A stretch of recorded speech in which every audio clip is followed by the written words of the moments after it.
Thank you, everyone, and welcome to our Lunch and Learn session with Architects Declare and Engineers Declare. Today, we're going to be discussing the importance of the integrated design process. But first of all, I would like to acknowledge the land where I'm calling from, which is the land of the Gaigamaigal people in the northern beaches of Sydney, a place that nourishes and nurtures me every day. And the reason why we're doing this important work to be able to keep nature alive around us. Today, what we're going to do is first discuss what actually the integrated design process is, because not all of you may be familiar with that. We have been discussing the importance of regenerative design a lot in previous sessions, but this is maybe going a little bit more into how do you actually make it happen as a group, because as you know, built environment professionals, we have now a massive task. We have to address the climate emergency, we have to decarbonize the industry, and we have to regenerate our planet, and we can't do this task on our own. We have to work together to be doing this. So I would like to introduce the panel. We have David Baggs, he's the CEO from Global Green Tech. Brendan McNiven, he's with Australian Engineers Declare, and also he's Enterprise Professor in Architectural Engineering at the University of Melbourne. We have Andrew Noonan, and he's Associate Principal at Populous, and Damien Hadley, he's Managing Director of Cantilever Studio. So we'll kick things off then with David's presentation. Over to you, David. Thanks, Valerie. Just share my screen here.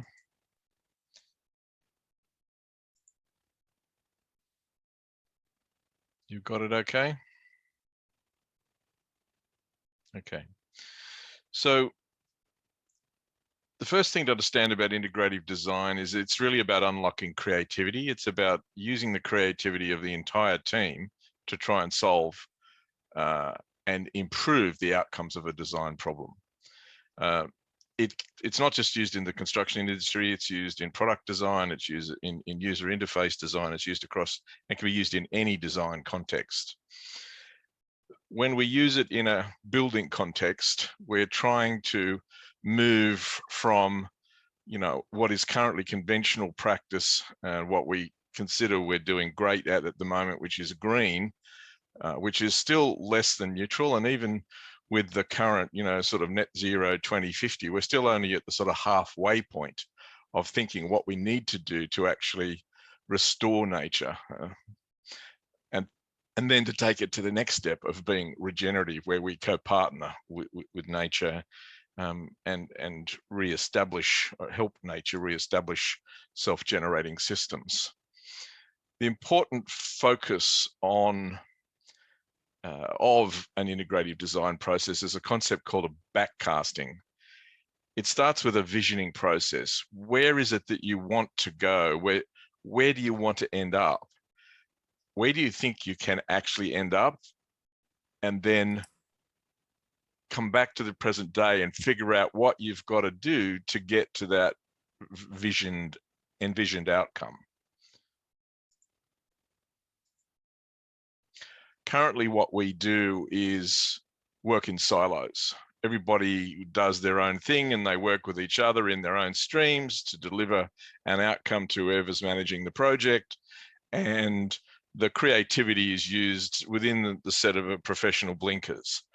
What integrative design and collaborative design does is to put everybody into that same creative circle and to use the creativity of all of the individuals to focus on nothing but the sustainability outcomes of and achieving that vision. So what we currently do is we all work in our own little silos, and then as we come together and we shuffle the cards on the deck and work with each other to exclude and include and work things out, value optimize, which typically works out to devalue optimize. Those processes usually value engineering, I usually call value de-engineering, because ultimately, typically the good stuff is what gets left out rather than being the focus of what we do to move forward.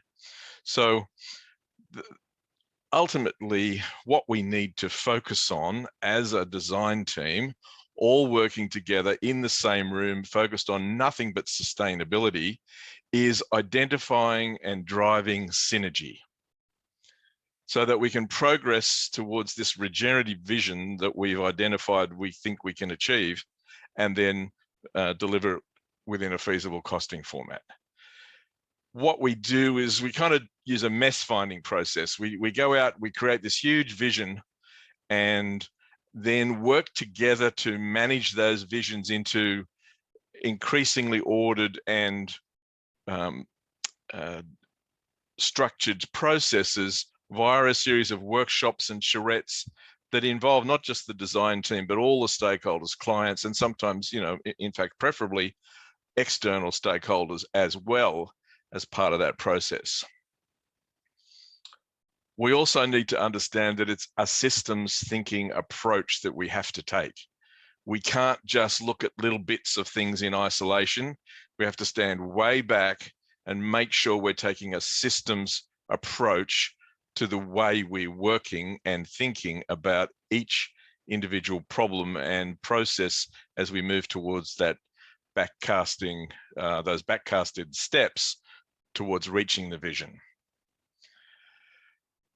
The other thing is you can't do this stuff by halves.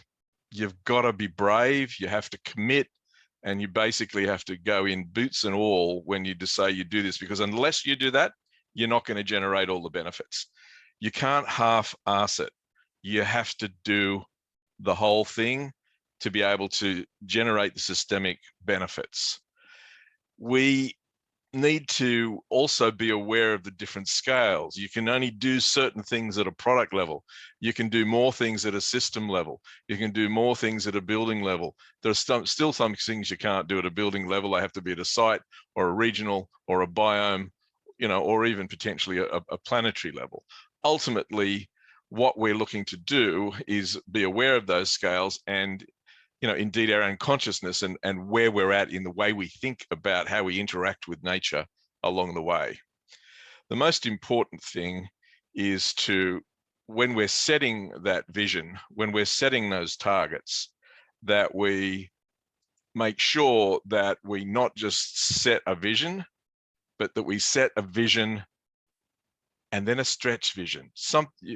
Strive to achieve what you don't think you can, because more often than not, in my experience, you end up achieving even those things that you thought you wouldn't be able to.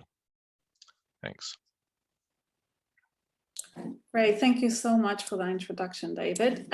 Would you be able to maybe give us some real world examples of where you've applied this successfully? How did it pan out? There's a couple that come to mind, different scales.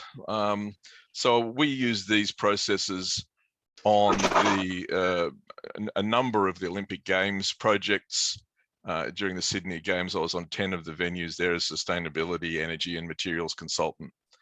And the Equestrian Centre was a naturally ventilated space, and each time the Olympic Coordination Authority would cut the budget, we would think that the sustainability outcomes would go out the window, and then we would turn around and measure them.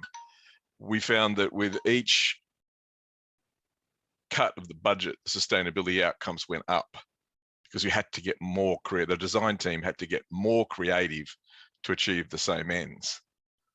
And another example would be an instance where I was brought onto a project just as the developer was about to lodge a legal action against a particular council, because the council had, after the DA had been approved, imposed a solar hot water, a mandatory solar hot water requirement on the project for each dwelling that was approved.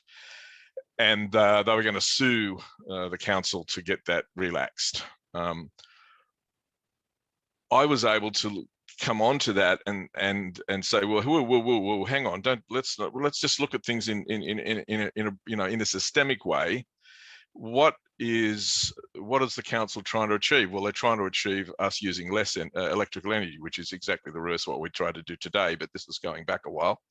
So, well, what are we doing with the electrical grid? So if we're using electricity to heat water, we must be creating quite a large load. Do we need a substation upgrade? And nobody knew the answer. So we sent the electrical guy to go away and do his homework and came back and said, actually, we have an electrical upgrade. We do have to upgrade the substation. What's that worth? 300,000.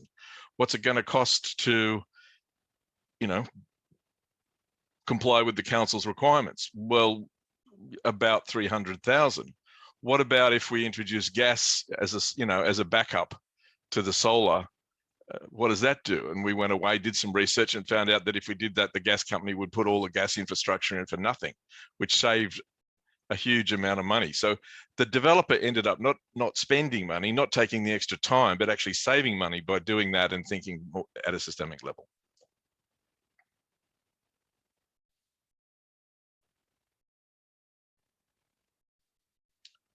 I'm sure you don't want me to go on. Sorry. Perhaps someone else could explain within the work that you do, what is actually the biggest barrier that you see in implementing IDP? Perhaps Damien can start, and maybe Andrew, you can give us a little bit of your perspective as well.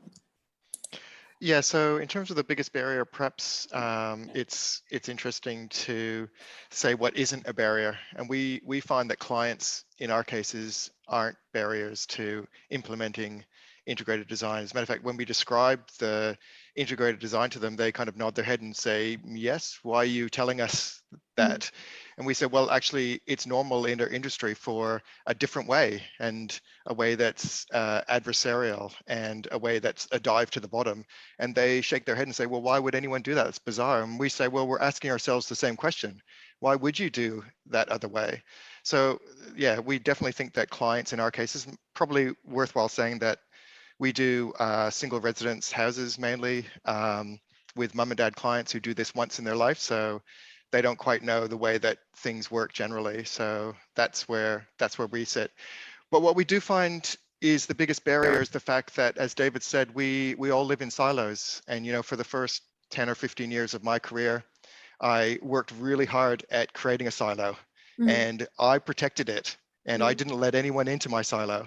And, you know, over the last 10 years, and hopefully for the next 20 years, I'm going to demolish that silo and let people in. I think the idea of going into these projects with sharing knowledge, and allowing people to contribute to my domain, right? I think that's the key to integrated design, to see that it's not a threat for people to come into my domain and offer advice, and that I'm allowed to go into their domain too, and we're all sharing knowledge. And I think that's the key to integrated design, is that sharing of knowledge and that cross-domain pollination which occurs. And I actually think it lives in a bigger field of integration, which goes outside of the built environment, actually goes globally. I think we're in an era where integration will become a thing that will define humanity for the next while. Yeah, so I mean, I'm hearing you're saying a lot about the necessity of the mindset shift, right? From like kind of working more by yourself to one where we work all together to actually solve the problems that we need to solve. But I was wondering, what else does need to change to actually enable that to happen? So apart from the mindset shift that each one of us needs to do, is there anything else that needs to happen in terms of the architect-client agreement?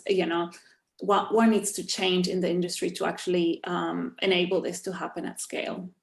Well, I think the shared ownership of the design is a big thing. So I think we, the projects that we have that have integrated design, you feel like you're part of the design. You feel like you can contribute to design.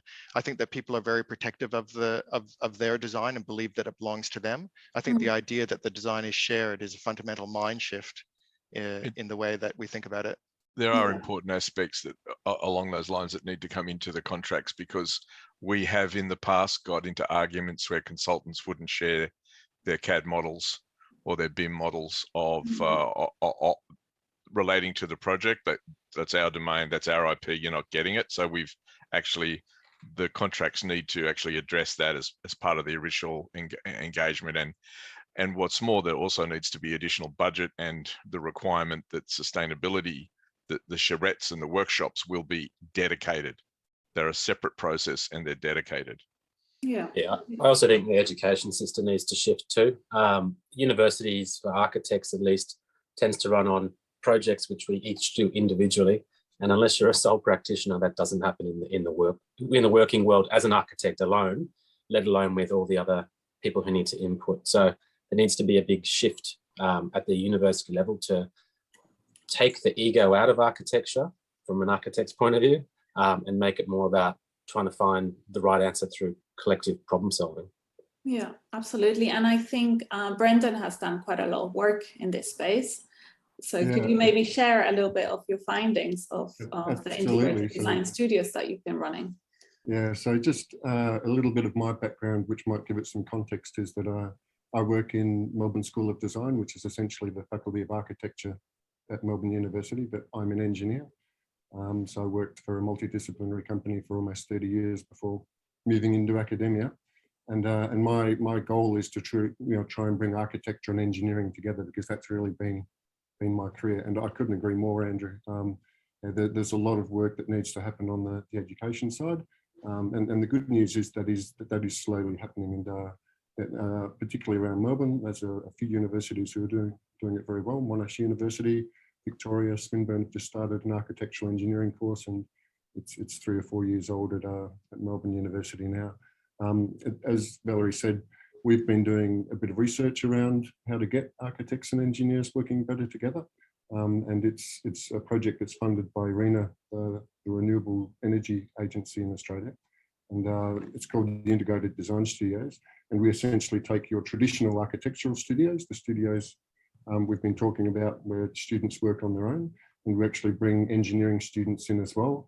And we test out integrated design processes and see what we can learn about what works and what doesn't work. And that's been really informative. So that's been running for 4 semesters now, and we'll be wrapping it up in the next 4 to 5 months and producing a whole lot of findings out of it, and how you actually get integrated design happening. But I just wanted to also go back to one of the challenges that David and Damien were touching on, that procurement challenge. And to me, having worked on architectural building projects in industry, we've got a lot to learn from our infrastructure mates, I think, and they tend to do it a lot better. Admittedly, they're much bigger projects, and they're much more experienced clients. So these are government departments for transport and other departments who have done it so many times that they can see the pitfalls and they can see the benefits of actually getting everybody together at the table at the start.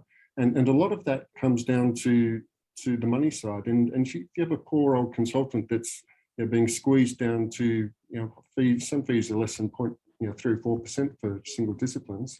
Where is that person going to get time to actually spend integrating and doing a better job on the design? It's actually easier for them. The tide for them is actually just to do what they did on the last project and just push out the same thing. So alliance contracting is a big thing for me, and I think it's something that we should really be looking at trying to promote far more in the building industry. And the states have actually done a lot of work on this in the past as well. So they've got a whole integrated project delivery contractual framework, and it's essentially alliance contracting with mandated BIM, and the BIM part's fairly obvious. It lets everybody communicate better and work on the same models together. So it brings everybody together at the front end. Yeah, I agree with that. Sorry, I was just going to jump in there. The idea of procurement and consultant input is a tricky one, because if you look at your electrical and mechanical trades, for example, often on big projects, their work only goes halfway through the project and then hands over to the subcontractors, engineers. And it's how we maintain level of ownership within the whole process, so that the outcomes for the people doing the design at the beginning are as important for the people who are installing it at the end, and that it makes sense for both parties to work together for a common goal. And you can even get aberrations in there where consultants in MEP in particular get paid by the value of the MEP on a project.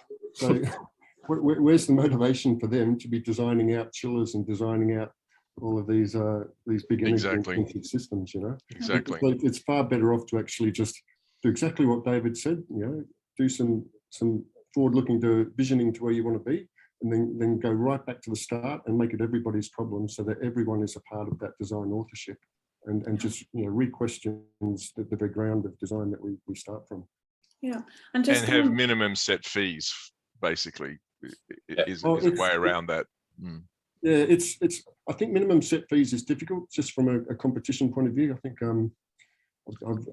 over many years I've come to accept that competition is a part of life and the way that it works. But it's more about pain share and gain share. So you get to a stage in a project like you do on infrastructure where they set an anticipated output cost, and you can set a cost in dollar terms, or you can set a cost in carbon terms, or energy use, or in any measurable. And then from that point on, the design team works together to try and do the best job they can in designing the project. So if they actually save, you know, $1 million off the project, they give some of that to the client, and they take some of that as gain share for themselves in their fees. So everyone's motivated to get to the best outcome, the client and all of the consultants as well. And then the opposite, obviously, if they don't do a good job, and there's pain share where you actually sacrifice your fees. So you sort of have a base fee that then varies up and down. We are talking about the same thing, but in reality, the other thing that you've got to think about is the savings that we're trying to generate are actually to pay for the additional costs that some of those sustainability issues are driving. So when we've always said, and it's part of the agreement up front, the client gets 40% of the savings, and the other 60% are quarantined to be used in the budget for the project.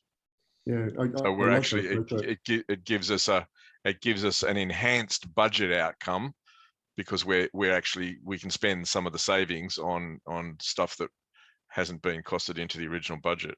Perhaps too, we need to, sorry, I was going to say, we need to look at carbon budgeting in that as well. So it's not just monetary. So as we all try and race to net zero, in the first instance, you know, our scope 1, 2, and 3 emissions are a big target for us all as consultants. Our scope 1 and 2 emissions, and even scope 3, doesn't have a big impact on the building output that we have. It is actually the builders and the owners' issue to deal with. So it's becoming, if we look at that carbon budgeting, it becomes more in everyone else's interest outside of our role as consultants too, to ensure that happens. Yeah, and just wondering regarding how would you, for someone that's out there, let's say a young architect, young engineer that's going off by themselves, they want to start a new project, they want to use integrated design. How should they structure this? How should they sort of bring the client along that this is the way to go? I think having worked in engineering teams for a long time, I think the first thing is to be open and honest and brave about what you say at a meeting table. You know, I was guilty as a young engineer of being too scared to talk out about things I didn't agree with. You know, it's a silly thing to do. You know, it's because I can tell you that in the dynamics around the design table, the client and a lot of the senior people in those meetings are actually looking to the bright young engineers and architects who have all of the ideas and have been doing this thing, and are far more in touch with things like climate change and carbon economies and everything else. So, you know, don't underestimate the value of your opinion, and push for what you think is the right thing on projects. And yeah, and it's a case of natural justice. If it doesn't work, or you find yourself, you know, hitting your head against a wall, then maybe you're not in the right place, and you've just got to keep moving. But you know, it will fall out to the right solutions in the end, I'm confident. Yeah. But every project needs a champion.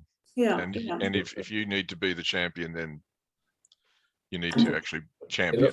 And what you said is right, David, is the clients, you know, oh, sorry, Damien, I think it was, I can't remember now, I was saying that clients want this, they want to do the right thing. And quite often, you know, they're not supported to do that by the consultant teams, because the consultant teams just work in the way that they've always worked.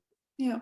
So based on the projects that you guys have done so far, where you've implemented this successfully, did it ever come at a cost premium, or did you actually always profit? I mean, it's like the planet and your wallet profits, or how has it really been in reality? You know, what's the So go on, Damien. Yeah, well, we find that what's scary about IDP is that we do, in stage 0, we do 60% of our work. And that's a stage that we are traditionally not even involved in, right? So we're spending 60% of our fees in stage 0, and then we get scared about the fact that we only have 40% of our fees less for the rest of the project. But the beautiful thing about IDP is that you resolve the big decisions are resolved early, and then what we found after doing hundreds of these IDP projects is that it's so smooth sailing. What kills projects is those 11th hour changes. And with IDP, they are so rare. As a matter of fact, we've only had one project that has ever gone crazy at the 11th hour due to somebody making ridiculous design changes. They are so, but that's spending that money up front at the very beginning of the project is challenging. But no, we find that our fees, our costs generally are not higher in IDP than they are in other projects. Okay. So always benefit. And how do we bring the client along to do that? Because in terms of the fee structure, you know, the traditional one, as we were discussing before, is structured differently. How do you bring the whole team to actually go down this path? You tell them this is the way it is. Yeah. The client is is part of that team. You don't actually, the client's often used to not being in the room in the design team, but for this stuff, he or she is.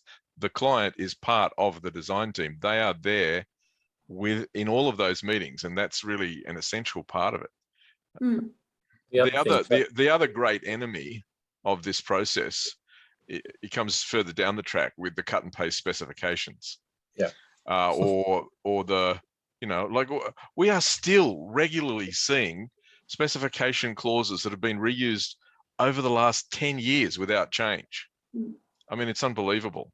Yeah. I think the other one goes back to your question before, Valerie. What do you need to start? And it's having a common shared objective for everyone involved in the process, and that includes the client. When you sit down with everyone and get that common shared objective, you don't get an argument then from the client about how the process works, because they're part of it. Yeah. And Andrew, you've worked on the first Living Building Challenge project in Australia, which is quite amazing. Could you tell us a little bit about your experience with that, and who do you see as the early adopters of this process, and who's lagging behind, and how to bring everyone along, basically? The University of Wollongong project was probably unique for most people in the sense that the university wanted and pushed the hardest. So early adopters need to come from client bases, basically. They were aware of a huge financial blowout that could occur with the project, not having had any experience themselves or not having anyone else in the industry here with experience in the role. So they kind of planned that in. They didn't go in blindly, but they didn't know how the process would work out. And so we had to kind of work through it a bit more than we probably normally would. Compared to other projects that I've worked on since, where we have a lot more early engagement with contractors and subcontractors, I think that would have helped the process enormously. Having everyone in the construction processes also on board with the objectives and having their input early is another one. As consultants, we come together and we sort of say, these are our ideas, this is what we think is the best solution. But the people putting it together have their own version of how that has to happen, and they've got the physical reality of what that means. Not even just the economic version, but the physical part of it, how things really go together, what it really means. Do our ideas actually make sense? So bringing everyone in early across the whole board of construction team and design team is essential. Yeah. And you've been able to successfully do this so far, or how, like, tell us a little bit about, success stories and stories where it was a little bit hard, and what else needs to be done to bring everyone along, basically. Sure. Like at Populous, we obviously do very, very large work, and I think it was Brendan before who said that, the infrastructure teams have got it a bit easier. They're a bit further ahead. I would agree that working on big projects with big contractors who have very much seen the benefit of working collaboratively definitely push that process. My first role in sports architecture was back in the UK, and I think what made me stick with it was that I remember sitting in meetings with structural engineers, and it was very hard to determine who was working out the architectural and structural concept. I was very much trained in a traditional model where architects do that and engineers do that. And in fact, architects do that, and then we tell the engineers what needs to happen. And this became a really interesting process where we had to sort of see how parts of the building that were really struggling to work could work. And we were sort of thinking about how we play around with parts of the structure.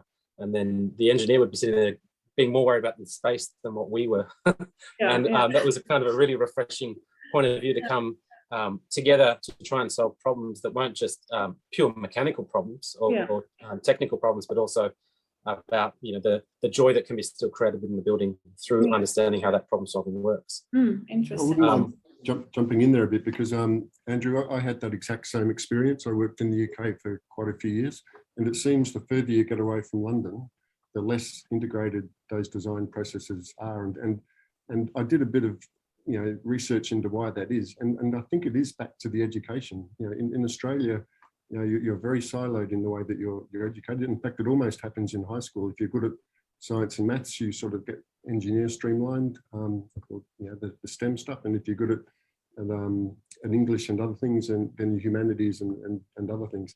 Whereas in the UK, they don't have, they have these sort of construction degrees, and you can choose all of these different subjects. And whether you're qualified to practice as an engineer or an architecture when you come out just depends on the majors and the subjects you've chosen on the way through. So inevitably, the engineers are choosing some architectural subjects and vice versa. And regardless, you're mixing and rubbing up against each other, and so it's far more integrated right from the degree level. Interesting. I was just going to add to the converse to that was I've just been sort of in the process of building my own house, working at that small scale, and it's incredibly frustrating because I'm sort of looking to the builder and the engineer for help with solutions for things to try and find the best answer, and it doesn't exist at that small scale. So just to finish off that part of it, who's being left behind? It's the small scale stuff, because time is a big one. With smaller budgets, there's less fees, which means there's less time, and there's just not the culture yet, particularly within the domestic market. I don't believe of a collaborative approach to working out. We're changing that. We're changing that, Andrew, because that's where I live. Good. Yep. So yeah, but there's only a couple of us, if not only us, who basically the majority of our jobs are IDP. So yeah, I think it's in that domestic market. So we do $200,000 renovations that are basically an IDP, and the biggest challenge we have is that we're most of the time we're caught between, should we choose this way or this way, and we say, well, we can't do it without the builder. So we almost demand that the builder comes in and gives us a solution, because what we don't want, we say to the client, we're going to choose curved glulam beams as opposed to a steel frame.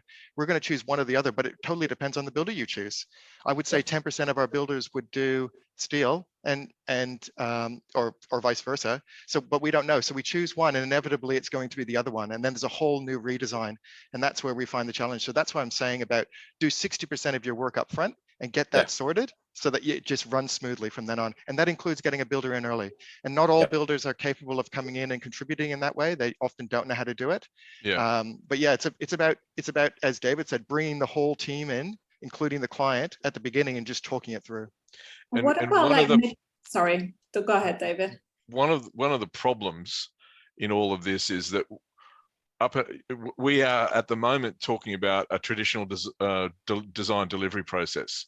As soon as you start talking about novated designs and doing 40% completion and putting it out to tender for design and construct, unless the design team that did the integrated design process is novated to the new builder as a mandatory part of the delivery, it falls apart. I've been part of processes where that wasn't the case, and it's an absolute nightmare because they have no idea how you got to those decisions, and they're not on board, you know, intellectually, emotionally, you know, whatever.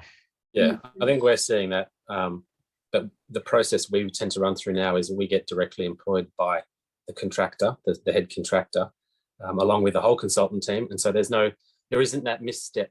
It comes in early with one team that runs through, and that includes all the subcontractors as well. So at that big scale, it does start to help by not having that traditional D&C style contract. Yeah. And what about absolutely. mid-sized projects? What has been your experience with bringing this along with projects where you're actually not, where you don't have a contractor on board from the start?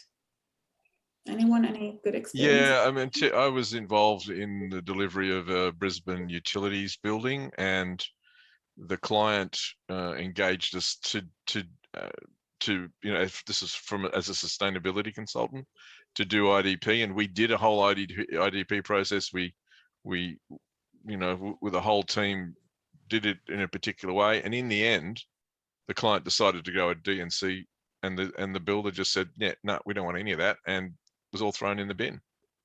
Okay. And the building exists as a poor shadow of its former self. It never really got off the ground. We do find, maybe David, you have experience with this, we do find that those medium scales generally require a contract, right? So we often use AS 4122, but that is not an IDP contract, right? No. So, and it is adversarial. There are elements of that which are adversarial. So we've been looking for a contract, and we've gone to Europe, gone to the UK, has a PCP one, and the American one, but they're just not, by the time you negotiate your way around these IDP contracts, they might as well just not have a contract at all. So we're finding these medium contracts, it's very hard to get a contract that's favorable to an IDP process. Yeah. And what could we do about it as a collective? That's what we're here to solve, these big issues. Any ideas of next steps that could be done? Be open and honest with your thought processes. Yeah. And try and encourage and inspire people to come along the journey. In terms of, if we go back a little bit to that mid-sized projects and even large stuff, you know, I think a lot of our clients think that going to a consolidated engineering consultancy is a solution to that, and that they all talk together. Yeah, that's the mindset. The mindset in the industry generally for all of us as consultants, except obviously for the few who we're preaching to today who are converted already, is that you keep in little silos. So I've sat there before on projects where I've felt like banging my head against the wall because I know the person who's calling me, asking me a question about moving a mechanical riser is sitting next to the mechanical engineer. And it's like, why don't you just sit next? Why don't you talk to the guy next to you rather than ringing me up? And there's that. It's just changing that mindset that Damien mentioned earlier about being in silos and being just more of an open team. Yeah, no, that's. I wouldn't mind really just asking a question of the panel, because these studios that we're running, the learnings are developing still. One of the things that we've found really useful in the process is having studio leaders. So, you know, we have 16 students, architects and engineers, and one studio leader, plus consultants coming in to help. But having someone who steps back and sees that bigger picture, I really liked your elephant slide, David, it's perfect. Now, someone who sees that bigger picture and can actually push the design this way or that way when it starts to stray, because that's what happens when you're in a design environment. You know your stuff and you tend to resort to what you know and feel safe in. And it's important to not feel safe all the time. It's important to sort of, you know, listen to others, understand, value what they're doing, and actually integrate the whole thing. So one of the things that we're thinking would be useful is a role that's an integrated design manager. So, well, that's what I talked about. That's what I was meaning when I actually said the project has to have a champion. That champion needs to understand the IDP process, needs to understand sustainability, and needs to be willing to drive those outcomes and keep things on track, because absolutely that is, and that needs to be a set, you know, in a professional context, that person needs to have a separate budget. Yeah. You know, like we delivered outcomes during the Olympics because we had a budget that we had negotiated that said we've got a troubleshooting budget. This is an unattached budget as part of our fee structure that allows us to go and troubleshoot and get involved and you know, dig into what's happening so we can figure out before things are going wrong. Like the roof of the Superdome, you know, what's it, I forget what it's called now, Amy Stadium or something. It has 200,000 telephone books insulation in the roof. That wasn't going to happen because, according to, you know, the builder, the supplier didn't have the right certification. So we got on the supplier's case, made sure he had the right certification, and as a result of getting that in place, the whole venue got an extra 3 hours on its noise license. Yeah. Plus saved 6 weeks of construction time. Yeah, thanks for that. I was taking your champion comment as champions, as in, you know, people who push the cause within the consultants, but I think you're right. And one of the things that surprised me is how complex that process can be. So one of the things one of the studio leaders did was to get the students to design an extreme engineering solution to the building, and then an extreme architectural solution to the building, you know, almost to the point of being a bit nonsensical. And that too proved to be really good because it educated architects about engineering and vice versa. And it also sort of provided the extremes and these goalposts within which the design was going to end up. So everyone sort of knew where the compromises were, or where people were giving ground. Brendan, how did that relate to the vision though? Well, the vision was around net zero, and so what we found was you know, the architects probably learned a lot more through that process than the engineers did.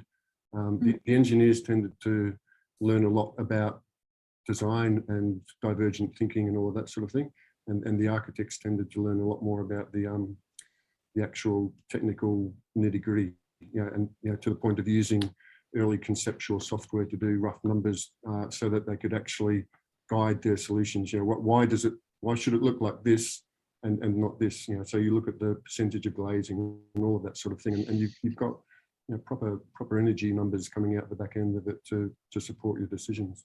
Yeah, I was going to say that before, that you know, in terms of changing your mindset and having a project manager who leads it, you know, in a proper way, and that could be the architect being the primary consultant.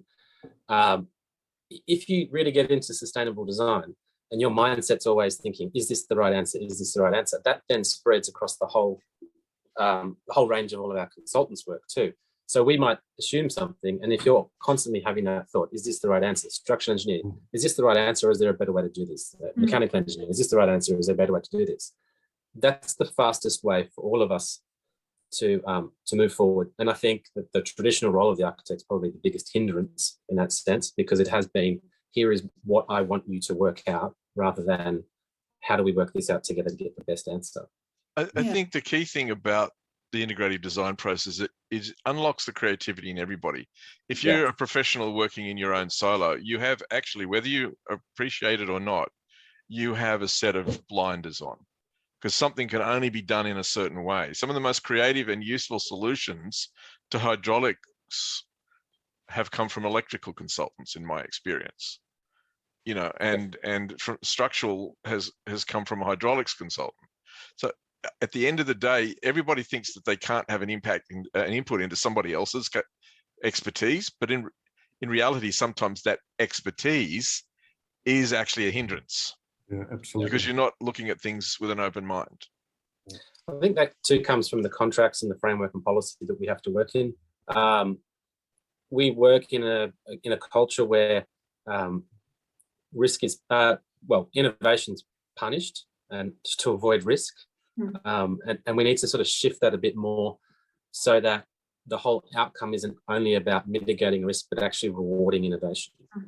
I only had 7 minutes to do that presentation, but usually the last bit of my presentation on IDP is all about mitigating, sharing, and externalizing risk, because there's a whole lot of different strategies you can use. But at the end of the day, when you ask a builder to innovate, and then ask him to take, you know, a 7 or 8 or 10-year responsibility for that.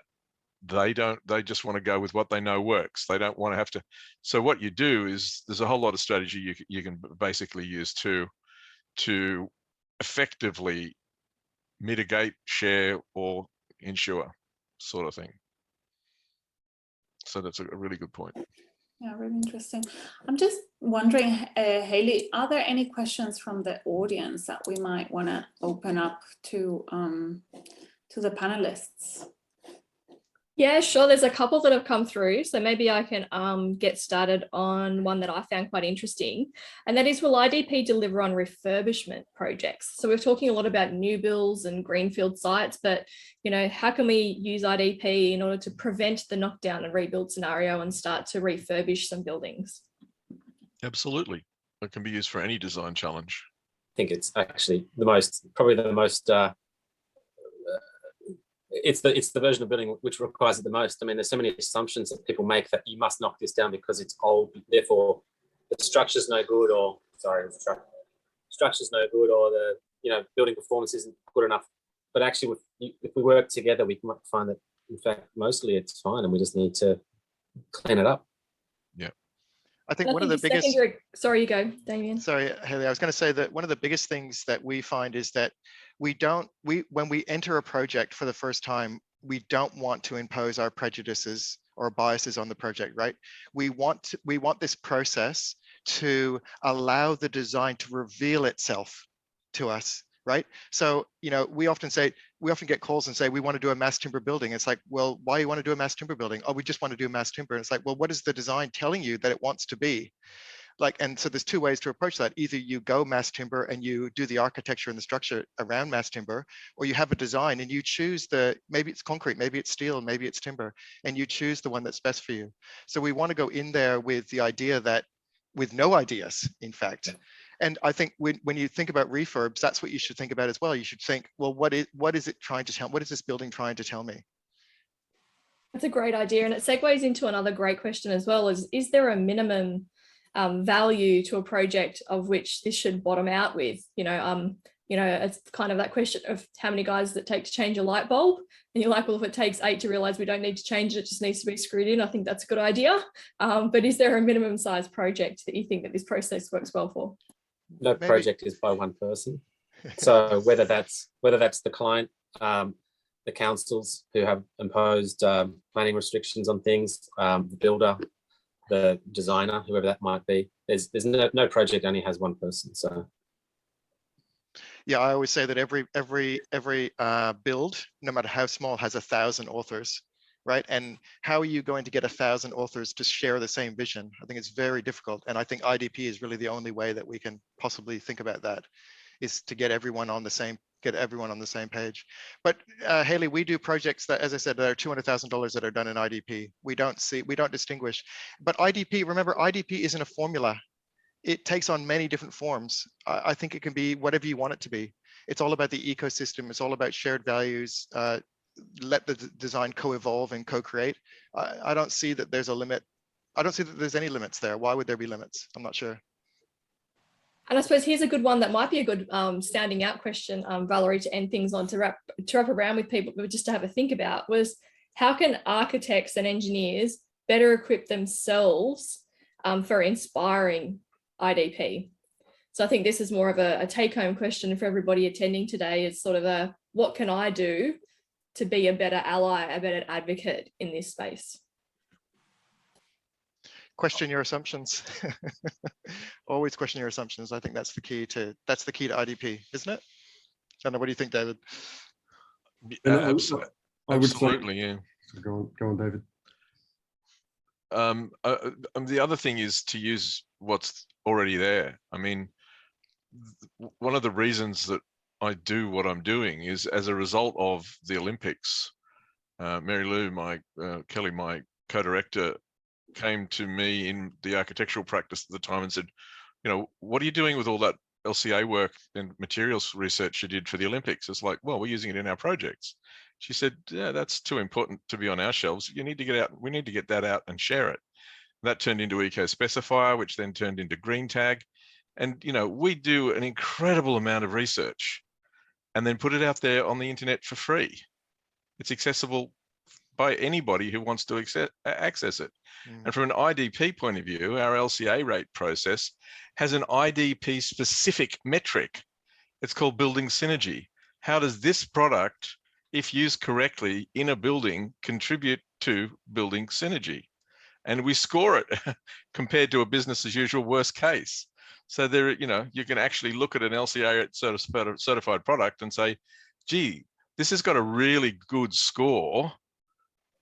How can I use that in a way that it creates that score as an outcome in the building? It's there. You know, just that's one of the things you could do for sure. Is there any thing I other? would say to that, is Sorry, go I ahead, think Brendan. So the other thing I would say is that I think it's important to set out to do it openly and loudly right from the start, because integrated design projects are special projects. You know, when you're working on an integrated design project, you know it. You're creating something much better than what you would be creating otherwise. So I don't think it's about project size. I think it's about the designers on the project. And once you move into that framework, which it sounds like Andrew and Damien have, you can never go back, because it's just like a blinding light. It is so obviously the best way to design. It should be cheaper. It should be easier to maintain. It should be a better outcome. It's just across the board. And yeah, I'm an introvert, and the thing that brings me out of my shell as a structural engineer is working with architects. So actually sitting around a table, and sometimes sitting around a beer late at night, actually nutting through a problem and developing a design. It's a fantastic thing. It's a lot of fun. It's where the satisfaction in your design career actually comes from. So I'd just, you know, think about what integrated design is, put energy into it, and find some you know, other people in the design team that believe the same thing and actually do it together. Yeah, I'd say after sort of 10 to 15 years of some form of integrated design, and that's developed over the years, I don't think I can design in another way anymore. It's just not possible. We do have 8 minutes left before we have to finalize. So I thought perhaps each one of you could, for 2 minutes, maybe say a little bit about what else do you want the audience to take away from today, or perhaps mention something that we haven't discussed yet, but which is crucial to integrated design. Whoever wants to start. Maybe I'll kick it off. I've got something. I mean, my number one takeaway is synergy. How do I identify and drive synergistic relationships between products, systems, and building design? And in that regard, I can see a question there from Vanessa about how can a supplier or consultant assist in the IDP process. It's about helping the design team think at a systems level. Like, you know, as an example, an access floor. Most people would think that's just a sexy, you know, a non-sexy kind of IT related thing. You put it in so you can run your cabling. Yeah, no, it's actually not, because it allows plenum ventilation. It allows you to eliminate ceilings. It allows you to reduce building height because you don't have to worry about huge return air ducts. It allows a different kind of ventilation. It can either add extra lettable space to a building by reducing building height and allowing an extra floor, or it can just, if you've only got a particular need, then you can actually reduce the size of the building, the weight of the building, the size of the footings. Basically, it's about thinking through the whole systemic impact of a simple thing like an access floor, about looking at the building as an entirety and making sure that that's how you communicate the benefits of your product to a design team, and how the design team should think about things when it's thinking about how to, you know, approach whether the building's got a, you know, an access floor or a, you know, a plenum-based ventilation system versus a conventional aircon.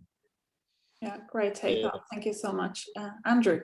Following from that, so I'd say too that buildings don't finish when they're built. So that systems thinking needs to go the whole way through the life of the building and then to its end of life reuse or reclaiming. You have to think about things like just simple maintenance or replacement all sorts of parts in the building, whether they're applied or they're mechanical or electrical systems or structure. Everything's got a lifespan, and how we think of that system working together and how we replace it or reclaim it is very important too. Absolutely. Brendan.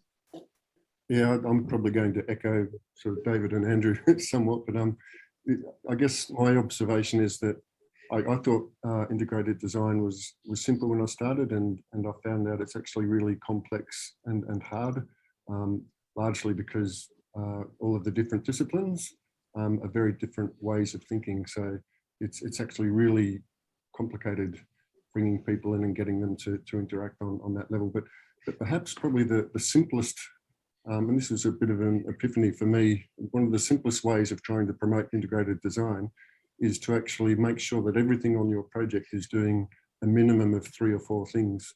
And I used to work with a designer who wouldn't put anything on a project unless he could point to 3 things that it was actually contributing to. And once you give yourself a discipline like that, it draws your thinking into that systems thinking that David's talking about and Andrew's talking about, so that you're thinking about how it's all working together. And you should end up in an integrated project where if you take out one thing, it's really hard to take out because it affects 3, 4, 5, 6 other things at the same time. And so when you come to that value engineering or value de-engineering, and I really agree with that comment, it's not so easy to take stuff out because it should be doing a lot of stuff. It should be this cohesive, holistic whole in terms of everything working together. Thank you, Brendan. Damien. You know, when the door first opened for me to come in and do integrated design, I was tempted to run away. And it was only through the architect that invited me in and said, you've got to come in, because I actually think I could not contribute, right? This is when the design didn't exist. It was an early meeting. The client had only met the architect once, and I was invited into this. And I was surprised at what I contributed in that meeting. And I think it goes to the thing that you're better off acting your way into a new way of thinking than thinking your way into a new way of acting. So I think just give it a go and act it out. You will surprise yourself about what you contribute. This is particularly for structural engineers, I think, because we are so not used to being given that door and being let in. Absolutely. Thank you so much. That was such a massive contribution to all of you. We're gonna have to be wrapping up slowly. I was wondering if there's one last question from the audience. I know, Hayley, you've been filtering through all the questions just before we all wrap up. Yeah, there are a few that are in there that have come through. None that sort of jump right out. I do love that quote though, Damien, act your way into a new way of thinking. I think I might use that continuously in a lot of different other areas, and it's probably a really good take home for people to come out of from today. But we do only have a couple of minutes left, so maybe I know if I try and throw to any of the questions that I'm looking at, they're definitely not 2-minute answers, so it might be best that we take them on notice and invite everybody to come back next time, and I'm sure that this won't be the last time that we talk about integrated design. Yeah, I think to be continued. So thank you. Thank you everyone that joined. Thank you so much to all our panelists that put time into today's lunchtime lecture. And you should be receiving a link to the recording in a few days' time from Hayley. And we will have our next Lunch and Learn would be scheduled during at the beginning of January. So we'll probably do it like the 2nd or the 3rd week of January. We'll keep you posted what's on the program, but I think integrated design for sure to be continued. Thank you, everyone. Have a great day. Thank you. Thank you. Bye.